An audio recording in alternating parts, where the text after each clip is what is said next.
Allah nggak melihat penampilan kalian, Allah nggak melihat harta kalian, Allah nggak melihat perbuatan kalian.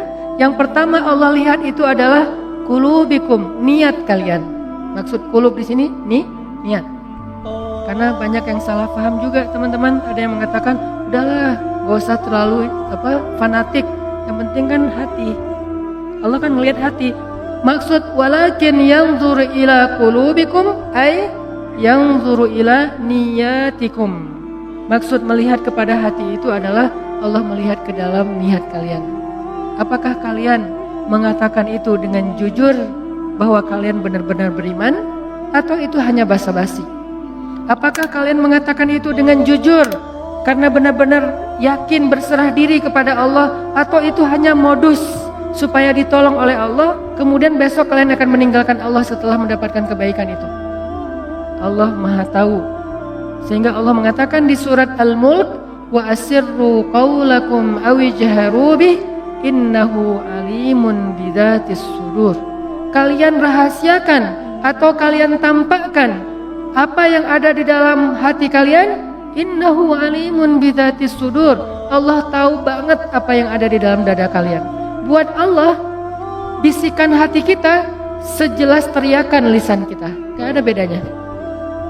Kita teriak pakai mic, kita katakan bohong, saya gak percaya sama Allah.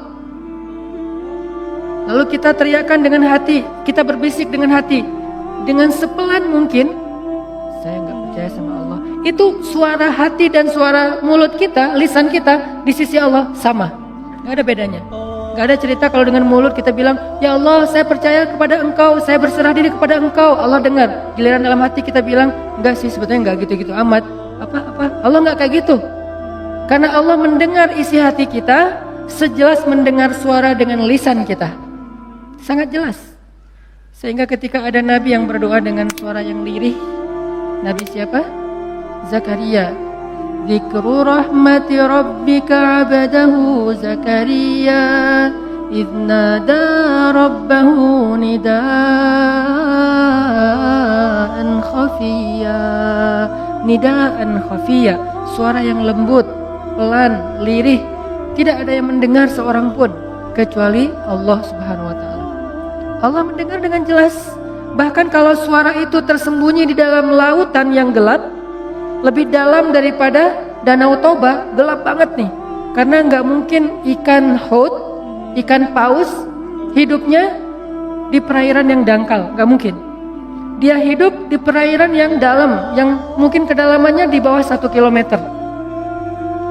Bahkan kalau seseorang kemudian ditelan ikan haut, ikan paus, lalu ikan paus itu membawanya ke dalam lautan, di dalam samudra, tiba-tiba orang yang di dalam perut ikan itu bersuara, Subhanaka inni kuntu minaz zalimin, Subhanaka inni kuntu minaz zalimin. Pelan sekali suara itu terdengar dengan jelas di arasy Allah Subhanahu wa taala.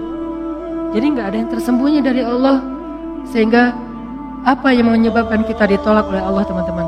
Bukan ucapan kita kurang fasih, bukan bacaan Al-Quran kita kurang makhraj, kurang bagus tajwidnya, bukan ketika kita sholat gerakan kita kurang sempurna, bukan. Tapi hati kita yang kurang ikhlas, itu penyebab seseorang ditolak.